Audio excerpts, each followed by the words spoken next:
Hey everybody. Hi, thank you for joining me. You're at home with Melissa and today is transplant day. And transplant day is a lot of fun. I really enjoy it. I like to do this because I get to play with all the plants. I get to play in the dirt, get my hands all dirty. That's always a good time. And like today, I'm transplanting all these things that are so much fun and so cool. This one right here, for example, this needs to go into a bigger pot. And how you know, okay, you don't want to wait until your plants are root bound.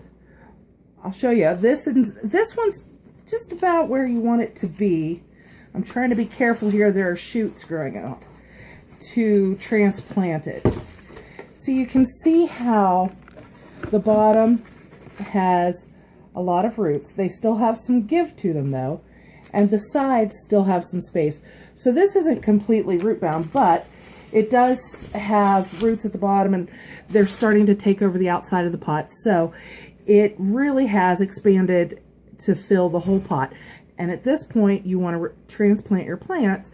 If you don't, they're going to get root bound. And what happens when that happens is that the roots get all intertangled with themselves, and then your plants can't get the nourishment that they need, and they can't grow, and they end up getting sickly and dying. We don't want that, especially not with a plant like this. Now, let's see. Some of you might recognize it. See that? Let me get it real close. See those pretty leaves? It's really a pretty little thing. This is a goji berry plant, and I'm really excited to have it. This one's just a baby. The goji berry, let's just start from the beginning and tell you, itchy nose, dirty hands and itchy nose. Okay, let's start from the beginning and tell you a little bit about the plant. It's called the goji berry plant, as we already said, also known as wolfberry. If you're looking for a Latin name, there are actually two different plants that produce this berry, the goji berry, and they are, in Latin, they're called Lycium barbarum and Lycium chinense, I think it is. Yeah, chinense. And I may have mispronounced that, but Lycium barbarum and Lycium chinense. And they produce a red berry about this long, that's kind of an oblong shape. And the cool thing about that, you've probably heard of goji berries. They're considered to be a superfruit now. They're being marketed all over the place. And the reason is, from what I understand, they are higher in antioxidant, why can't I say that? Antioxidant. Oh, there we go. I just had to like distract myself for a second. Antioxidant vitamins than any other berry. And not only that, but here's the thing. I love them. I really love them for the flavor. They are mildly sweet. They're not anything that's overpowering. They're not sour. They're not bitey. They just have a nice, mildly sweet flavor. Now in Asian cooking, they're generally used with savory dishes because they are only mildly sweet. And in the Western world, they're more often used as kind of a sweet thing. Now I use them as both. I use them primarily in, say I'm making chicken noodle soup, I use it in that. Turkey soups with broth, I use it in that. I think it would probably be really good in, say, instead of raisins, in a stuffing. I think that would be really good, although I haven't tried it. I use them in my Everything But the Kitchen Sink cookies, along with elderberries, and those were the best batch of Everything But the Kitchen Sink cookies that I've ever made, according to the couple of people who tried them. And my Everything But the Kitchen Sink cookies are exactly what it sounds like. For them, I take and use basically whatever I have on hand and make kind of a trail mix. And I've mentioned them before, I think.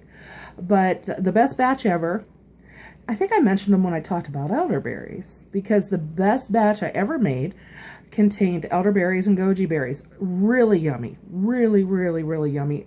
Super good for you. And the bush looks really nice, as you can see. Really pretty. Nice greens, nice shaped leaves there. And when it produces the berries, they're gorgeous, bright red berries. And when it's in flower, the flowers are kind of a lavender, a light purple. Really a nice plant. Now you got to give it room if you're planting it outdoors, because it can grow up to 8 feet tall and 8 feet wide, just one plant, and that's about 2.5 meters. So it's going to take up some room, you know, if you let it grow to full size and don't keep it pruned. Now, you can also grow them in containers and things like that, but really, most of you will not need to. Let me straighten this out for you a little bit. Okay, crooked was better. All right, there we go. Sorry. Most places, you're probably going to be able to grow them outdoors as a perennial because they'll grow in planting zones 3 through 10 in the United States. And that's from really harsh winters to hot all the time. You know, once they're established, they're really good. Until you get them established, and by established, I just mean give them a few weeks to settle in and get used to their new home if you're planting them outdoors. And in that time, you want to keep them moist all the time. After that, I mean, they are really hardy little buggers, and they're deciduous. So they'll drop their leaves in the fall. When that happens, don't you worry. If the temperatures get down below 50 degrees Fahrenheit at night, you know, cooler nights, it'll start going dormant and it'll drop its leaves. But they'll come back the next year. And about the 3rd year, after you've planted one outdoors, you can expect to see fruit.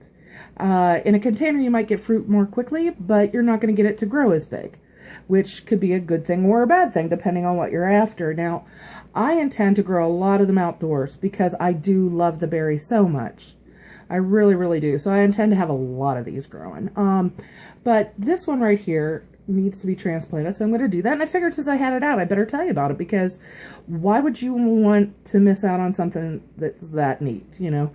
So another thing that you want to know about them is that, and I can kind of show you that a little bit. See how right here you've got this little, there we go. You have this one growing out of the pot on the edge. That shows you kind of how this thing propagates itself. It grows, as so many things do, from shoots on the roots. So it'll spread, and one plant can spread up to about, like I said, 8 feet, 2.5 meters, somewhere around in there. And it's a really great plant, really hardy, really great. You get these, and this right here is a jar that I have of dried goji berries. They dry them, and you can eat them without reconstituting them. I have, and if they're really dry, they're not as good as if you reconstitute them. And all you have to do for that is just soak them in some warm water. And then they'll puff up, swell up. They'll be, oh, they're so good. I could just eat them by the handful. They are really that good. And they're so good for you. So this might be something that you're interested in. Remember, goji berry, wolfberry. It'll withstand almost any environment, and it'll give you great fruit that's really healthy for you. So thank you for joining me for this little talk on goji berries. I'm going to let you go so that you're not watching me replant it, because that could get pretty boring for you.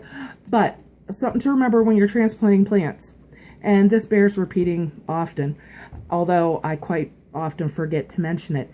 When you're looking to transplant a plant, okay, you're probably going to go with a pot that's about between your second and first knuckles on your index finger, larger around than this guy.